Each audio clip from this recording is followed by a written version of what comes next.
Hello and welcome to the Feminine as Fuck podcast. I'm your host, Monica Yates, a period and ICF certified women's life coach, and I help women to harness the power of their period and connect to their feminine flow. In these episodes, we will be talking about all things periods, hormones, confidence, health, food, money, sex, business, feminine flow, your brain, energy, and all the stuff that goes through our heads. You will walk away from each episode with new chicken nuggets and truth bombs, as I don't have a filter and I love talking about all the shit that people are thinking but too afraid to say. Hello, lovely ladies and friends and men and everybody that is joining us. Welcome, welcome, welcome. I'm kind of pooped, so if I sound tired, it's because my eyes are half fucking closed. It's just been really big. If you follow me on Instagram, which most of you do, we've got 24 amazing women in Queen Alchemy, and I'm so fucking excited to start. Like, holy shit, it's going to be amazing. I'm really excited for this round. Every time it just gets better and better. And like Shelby and I have some amazing things in the works. A lot of you would have seen the bundle opened today. So if you haven't gotten on that, the bundle is a $49 until the end of the month, April. Sorry. $49 bundle, and you get access to a whole pile of videos from like past lives, from past online circles that I did, snippets from like the mastermind and other things like that, online interviews that I've done for other people's for other people's groups and that sort of jazz. You get them all in this bundle, and it's over $3,000 worth of value for $49. So it's a really amazing way for any of you that are still trying to like dabble in my work and you're like, I don't really know whether I like Monica or not. It's a really good place for you to start. And it's also like, I feel like a lot of us are getting really fucking sick of Netflix. I know I am. So I kind of am making a bit of a rule that like I literally am not watching Netflix unless I'm fucking pooped. And if I am, I can watch one episode, then I'm going to either like go to bed early or I'm going to do something else. I'm going to work. But yeah, business has been super fucking busy right now, but we've got some amazing things coming. I've spent the whole day also recording content between clients for Magic Money Manifestation Level 2. So that is my money and manifestation like online course. Really good. Level 1's really good, like intro into like money, wealth, luxury, healing your money wounds and healing like any wounds that you have around scarcity or being too much or asking for too much, and kind of getting more into those like spiritual practices around money and the universe. And it's just like really fucking good vibes, because I also recorded it in my sick pad in New York. So God, I miss that place. So that's a really good place for you guys to also start. It's only $197 and it's got like 13 or 14 modules. It's actually really full of content. So it's really good value.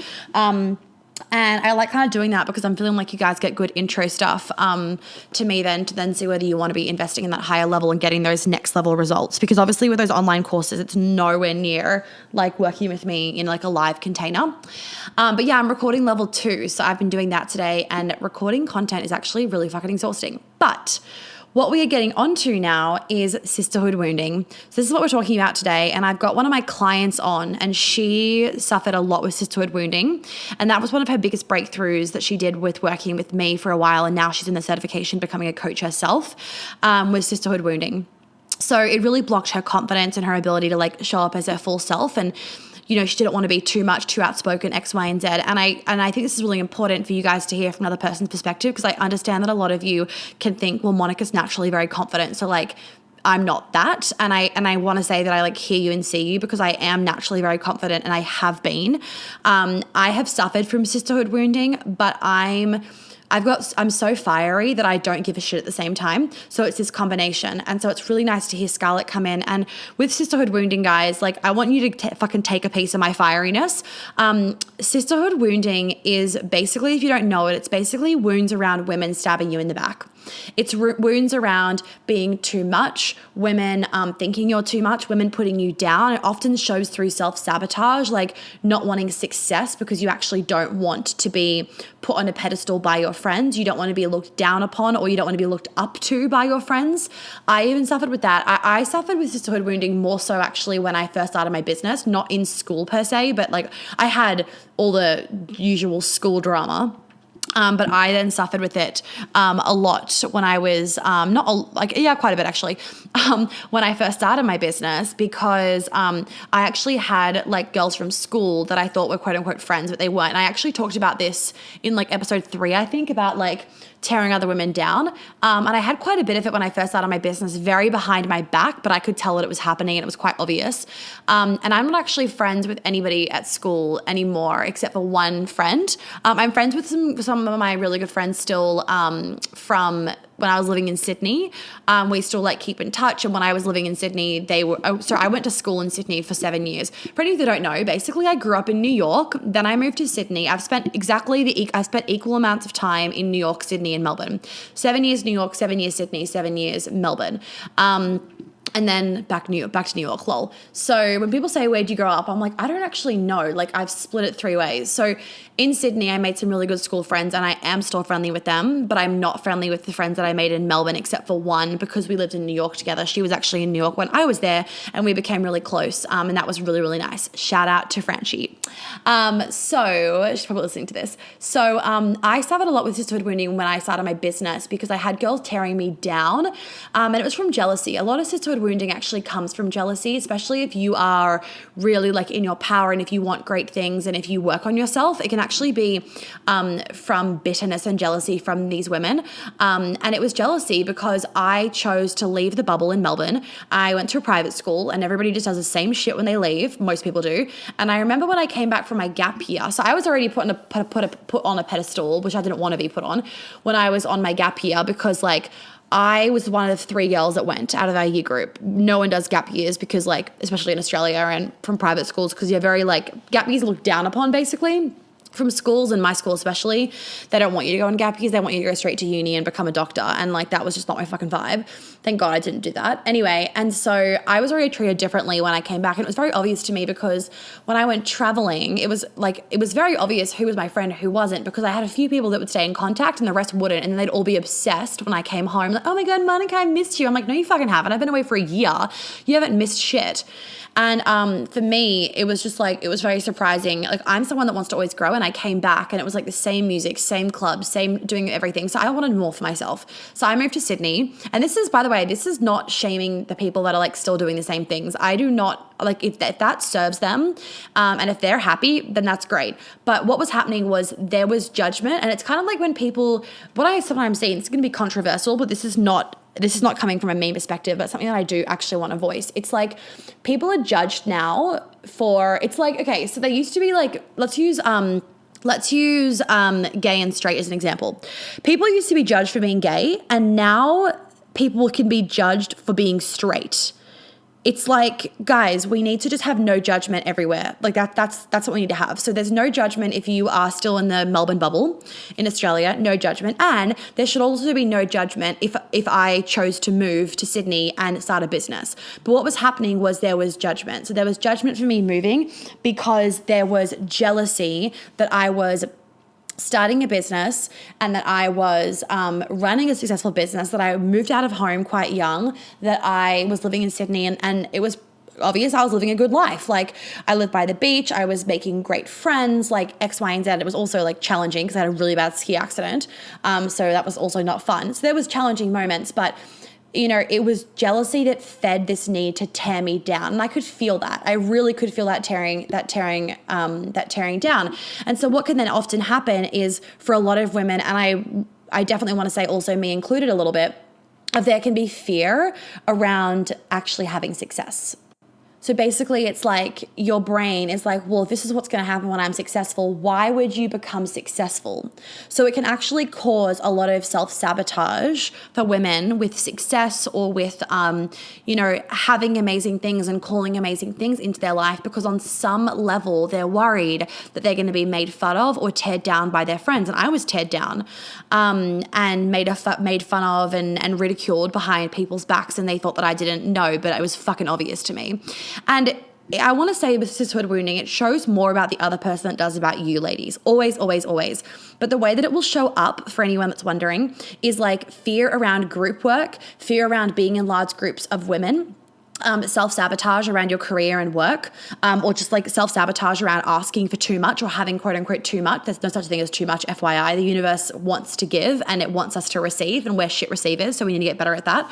And that's kind of how it shows up of, you know, you not feeling like you can be your full self, you being afraid to be your full self because what if someone makes fun of you, all that kind of stuff. And the thing that helps me the most, and you'll hear from Scarlett's perspective as well, what's really helped her is the thing that helps me the most is actually sending love to those people, because they are not happy within themselves, that the only way that they can feel some sort of like serotonin release, and they can feel some sort of validation and almost like significance. That's the word. Thank you. So the only way they can feel significance is actually by tearing somebody else down, because then they feel like they're being significant and they're putting somebody else in their place. It is a form of bullying, but what happens is from this form of bullying, it creates a sisterhood wound within you, and this blocks your ability to be really open and intimate with women because you're afraid that they're going to use it behind your back, or they're going to stab you in the back with it, or they're going to make fun of you, and so therefore it totally closes your heart off to women and to feminine energy. And then, I mean, it's obviously going to close your heart off to men as well, because you feel like you just can't trust anybody. So let's jump into the episode with Scarlett. But a lot of sisterhood wounding, people say, well, how can I heal that? You know what the best way is to heal it? To like come to my events. We don't know when the next one's going to be, hopefully the end of the year, crossing fingers. We have to wait till like all the travel shit's lifted, because I don't want to put tickets out and then not be able to fucking do it. So we'll see what happens. So my events, because and my group programs that are live. The reason why I say this is because what happens is your brain is like, no, don't do that. Like the women are going to be mean, and like you're going to get teared down, you're going to be made fun of, X, Y, and Z. But when you go to them, and I hold the safest containers, and I do not attract any women that engage in any sort of disgusting behavior like that. What happens is you come and you actually experience so much love between other women that you're like, your whole brain is like, oh, I don't have to believe it anymore, and it creates a new reality for yourself. And immediately in that moment, you've let go of the sisterhood wounding. So like doing group work is such a powerful way to get rid of sisterhood wounding, because just the container of being with other women, sharing vulnerabilities with other women, going through the same stuff with other women, it just heals that part of yourself. Like that is honestly the fastest and best way to heal sisterhood wounding. And then also to like do energetic release work with me, obviously. And that's what Scarlett did a lot of. And she came to my New York event as well, and that helped her tremendously. We initially recorded an initial interview, and then she like forgot a pile of things. So she was like, can we record it? And I was like, fuck yeah. But she said in the initial one, like it was New York that was that catalyst for her, because being in a room with other women that celebrated your sexuality and your sensuality, and all the women were getting down and dirty, it completely allowed her to crack open, and for her brain to be like, I got goosebumps, for her brain to be like so safe in that scenario, it just healed that part of her without a fucking shadow of a doubt. So with that, no more blabbering from me. Let's jump into the interview. All right, Scarlett. So welcome to the podcast. It's so nice to have you here. Now, we initially recorded this episode after the event in November. We're re-recording it because why the fuck not? So we're going to talk about sisterhood wounding. Can you explain to us what your experience was with sisterhood wounding and then where you are now? Yeah, so it kind of started when I was in primary school, and I was quite badly bullied by one of my best friends at the time. And it kind of started to create a fear of being who I was and expressing myself, and feelings like I wasn't good enough and all these other girls were better than me, because that's what basically they were telling me. So I just kind of adopted those beliefs because I was hearing it 24/7. And it got so bad, and the school system honestly like doesn't know how to deal with things like that. And it ended up me staying home the second term of year 6 because the school was like, we can't help you. So from there, it kind of just grew because I wasn't given the tools to properly deal with it. And my parents kind of tried as best as they can, but for them as well, like they didn't know how to help me deal with it. So from there, I kind of just got very, very, very insecure. I was always a very shy kid, but it just became like I didn't really know who I was because I kind of had suppressed it for so long. And then high school, I left the second term of year 7 and started homeschooling just because I think at the time I said it was because I hated school and I just didn't like all the bitchiness with the girls. But now if I reflect back, it was really because I didn't like suppressing who I was. And I felt like if I was at home, I could kind of just be myself and there was no one like around me to judge me. But in actuality, I didn't know who that was. And fast forward to now, I guess I have finally found who I am and I'm confident in myself. And honestly, like doing the work with Monica is like the best thing that I could have ever done for myself. Like words can't describe how incredible she is and the transformations that I've had. So what's it like now when you interact with women then? Now, because you are past Sisterhood Wounding, and the immersion, I think, really helped you in that as well. Am I correct? I think the immersion was like probably the biggest breakthrough. Having that like support from the other women in person is just like another level. Awesome. So what's interaction like now with women? Now compared to before, so before it was very like, I wouldn't really say much. I was a big people pleaser. So I'd just like agree with what everyone said and kind of just like stay in the background. Whereas now like I can actually approach someone. Like if I'm at an event or something, I will actually like go up to someone and start talking to them. And like, I will voice my opinions rather than just being like, oh yeah. So it's kind of like I get to actually form real friendships rather than just like being friends with people for the sake of it, I guess. Totally. Okay.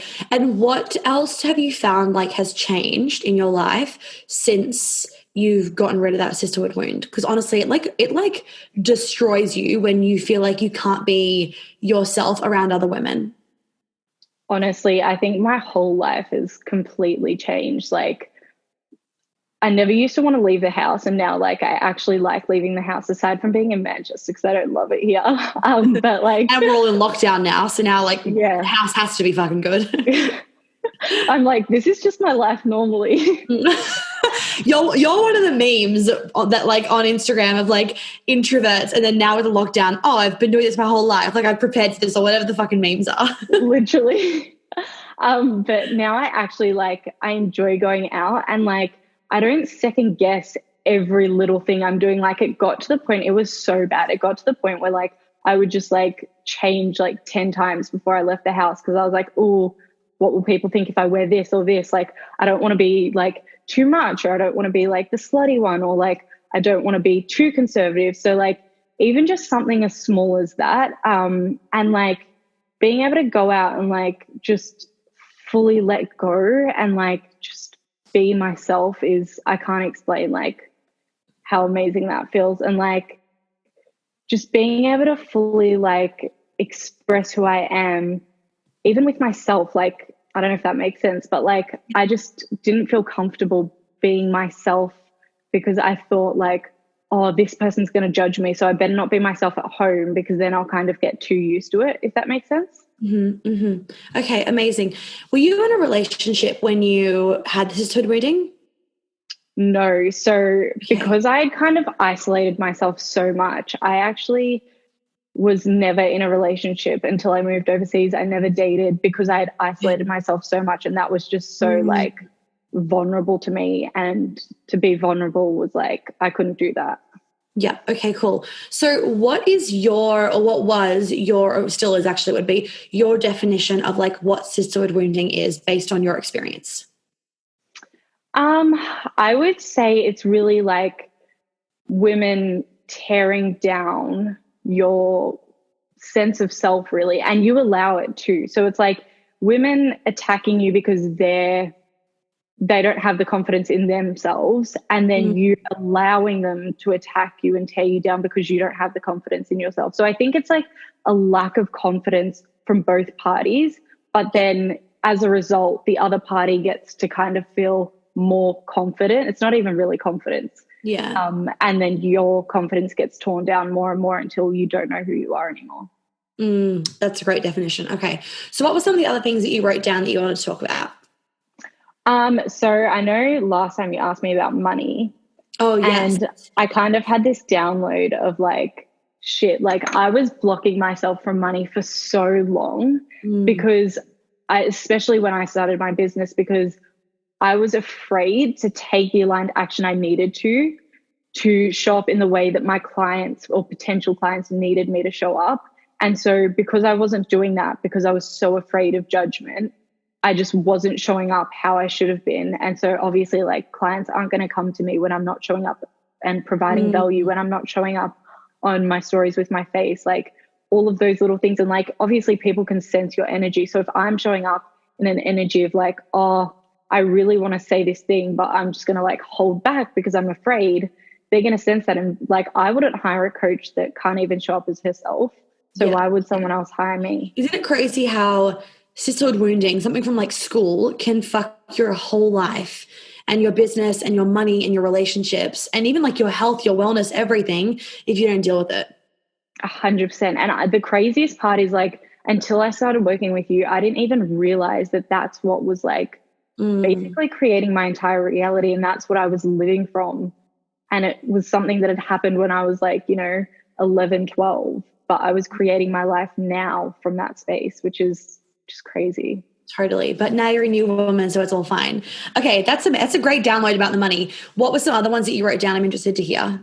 Let me have a look. Okay. It almost, another thing is like, it made me very like socially awkward because I was so afraid of that judgment. And I was always like, when you're afraid of that, like you've constantly got that fear of judgment, you're always in your head. And when you're always in your head, you're coming from a very like logical place, and like you're trying to make everything like make rational decisions. And from that space, and you're like kind of analyzing everything that you're going to say and you're going to do, it makes you socially awkward because you can't have a real conversation with someone when you're analyzing everything that you say before you say it, if that makes sense. Totally. So it made me very like socially awkward, and it made me kind of just like not want to be in social situations because I knew that I was uncomfortable in those situations.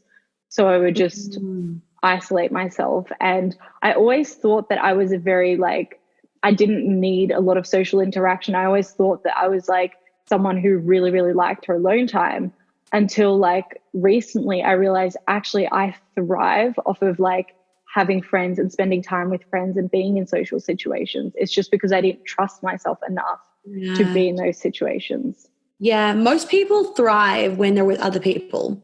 Like, I feel like a lot of people, they say, I'm an introvert. And I'm like, that's just like, yes, we all love our alone time, but generally all of us will thrive from other people's energy. Obviously, if you're with someone that's like draining your energy, no, but most people don't, like good friends don't drain your energy. They build you up.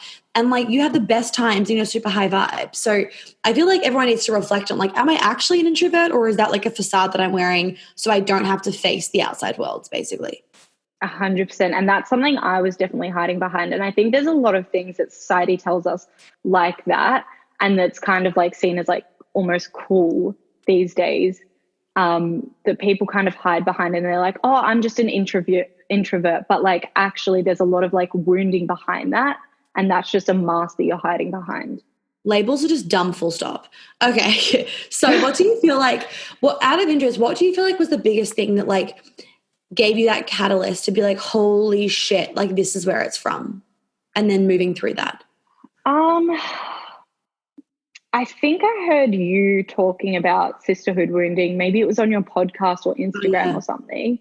And it was just like a light bulb moment when I was like, holy shit, like that's what's holding me back in life. Like, I'm so afraid of judgment from others. I'm like constantly comparing myself to other women. Like, how can I be happy when I don't even like trust myself, when I don't even think I'm good enough or worthy? Like, how could I create my dream life when I don't think I'm worthy or good enough?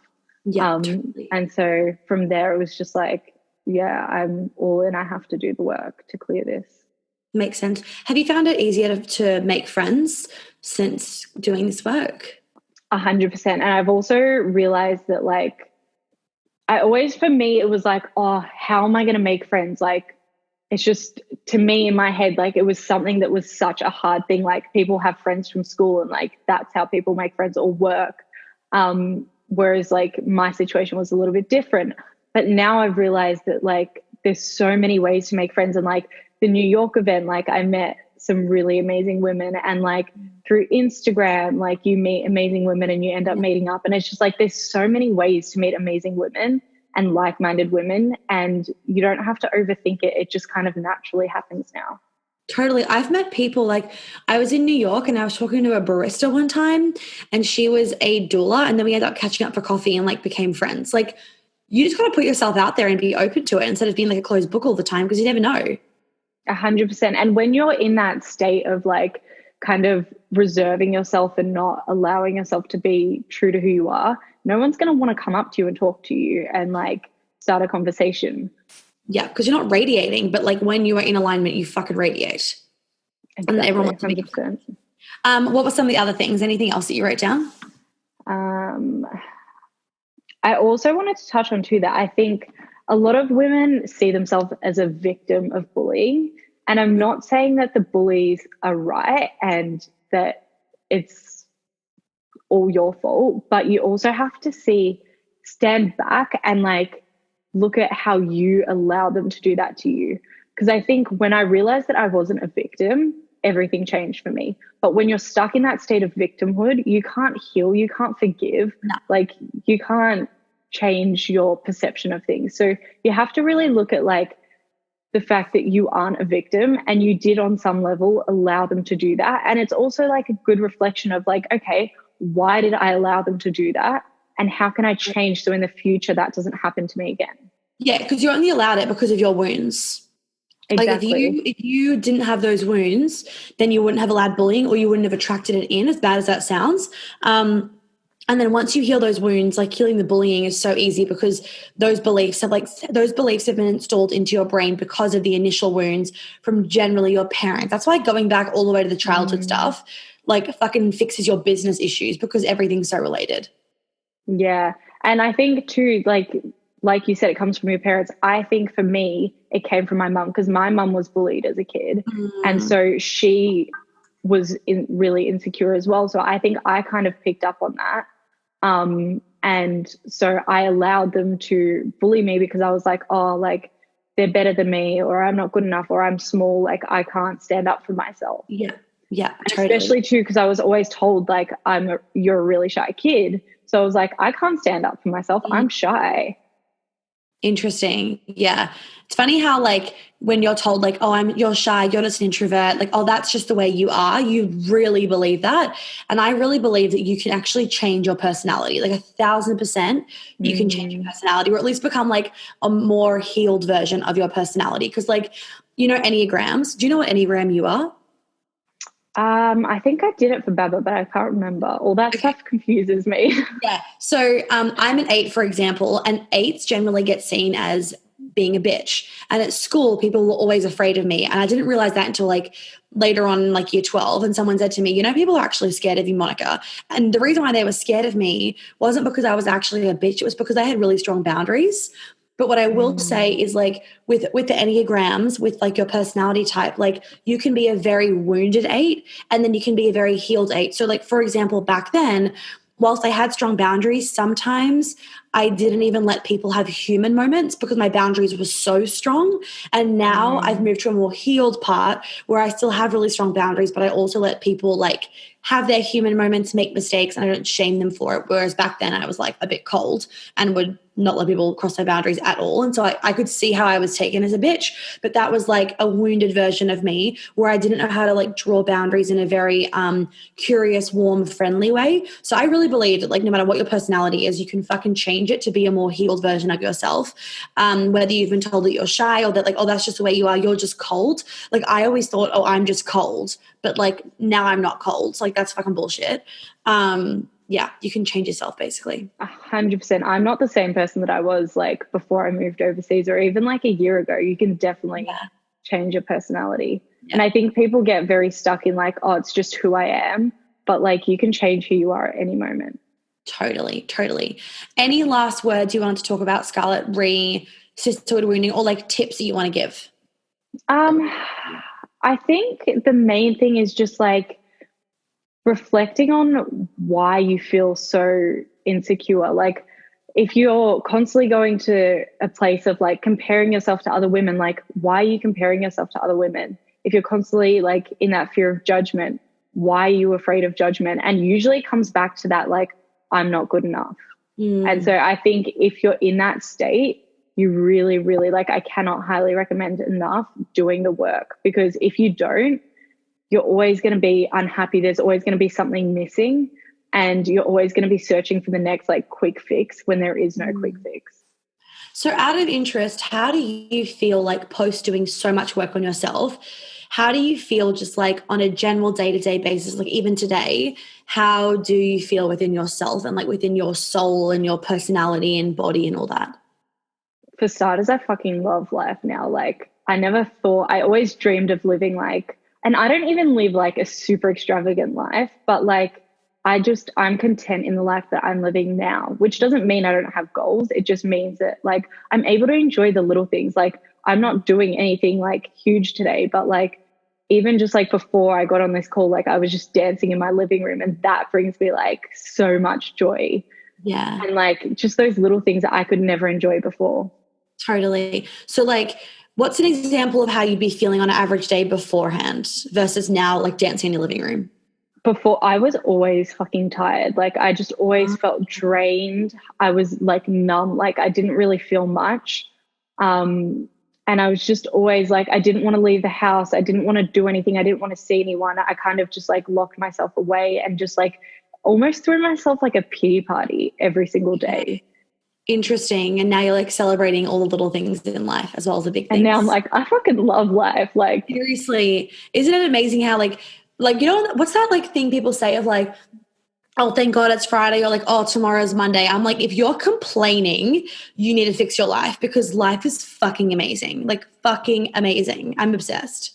I know. And when people are like, oh, it's Monday tomorrow, I'm like, shouldn't you be excited to like get up and like go to work? It's just another day. Like, it can be, I get the people like don't like their jobs and whatever, but again, we are in control of our reality. So if you don't like your job, you need to change it, or you need to like have a stronger why behind the reason that you're doing that job. Maybe it's like in the meantime before you build a business or whatever it is. Amazing. Any last things you want to mention to everybody, Scarlett? That's what else too. I always thought I wasn't in control of my life. You are 100% in control of your life. If you don't like where you are, get up and change it. Like I would just wish and hope for something to change. Like, no, you have to actually get up and take the fucking action. Like manifesting isn't just like asking for things and like sitting back and waiting for it. Like get up and take the fucking action and take control of your life. Oh my God, I love this. I remember like when we first got on our call, you were way more quiet. Now you're like, take the fucking action, bitches. I'm like, yes, that's my girl. So good. So good. Amazing. Okay. Thank you, Scarlett, for doing this. I feel like this is going to resonate with so many people. Thank you so much for having me. I love talking about this. It's like my favorite topic. Can you, what's your Instagram handle so people can follow you? It's Scarlett Night Health. Well, I hope that you enjoyed that that conversation with Scarlett. Go have a follow of her. She's doing my certification at the moment. She's going to be such an amazing coach at the end of this. I'm like so proud of how far she's come, and I actually marked her quiz today, and I was like reading all of her answers to the questions, and I was like, she is killing it. They all are. Like seriously, I'm so proud of these women. Actually, if you didn't see on Instagram, I think, don't hold me to this, but depending how it gets quite intensive towards the middle of the program, because we do a lot of like practice coaching, depending how intense that gets, I might be able to actually run a second round next year instead of the year after, if I can try and streamline it even more, so I might be able to fit it in. So keep a lookout for that, because I know a lot of you like really wanted to do it, but you just couldn't financially. So start saving in case I can do it next year. Go get the bundle, guys. Go make sure that you've bought level 1 of Magic Money Manifestation so that you're ready to take on level 2 in a few weeks when it comes out.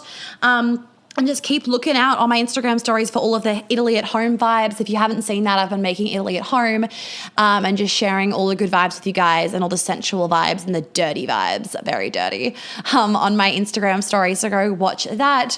And I hope that you enjoyed this episode. Oh, and please make sure that you listen to the episode 100, because we have a very insanely abundant giveaway and discount that is happening to celebrate episode 100. Oh, I feel like we need to do one for episode 111 as well, lol. But make sure you look out for that. It's going to be happening towards the end of the week on Friday. It might already have happened if you're watching this like in past time or whatever it's called. And have a lovely rest of your day. Well, thank you so much for tuning in. I hope that you got lots of chicken nuggets out of today's episode. I would be really, really grateful if you'd be able to leave me a review and a star rating that you think is appropriate, hopefully 5. And if you could share this podcast so that I can help more women live a life of flow and ease, I would be so fucking grateful. Make sure you tag me in it on Instagram so I can personally thank you, because I know so many of my clients have found me literally because their friends have posted about my podcast on their Instagram story. And I just want to help as many women as possible. So by you sharing it, I would be so fucking grateful. And I'm sure your friends would be too. If you do want to work with me, please do check out my website for all those details. And of course, you can DM me on Instagram with any other questions. If you have any podcast things you want me to talk about, any ideas, any feedback, I am always open to it. And I always love hearing what you guys have to say. So please don't hesitate about that either. I will catch you on the flip side. Have an amazing day or night wherever you are.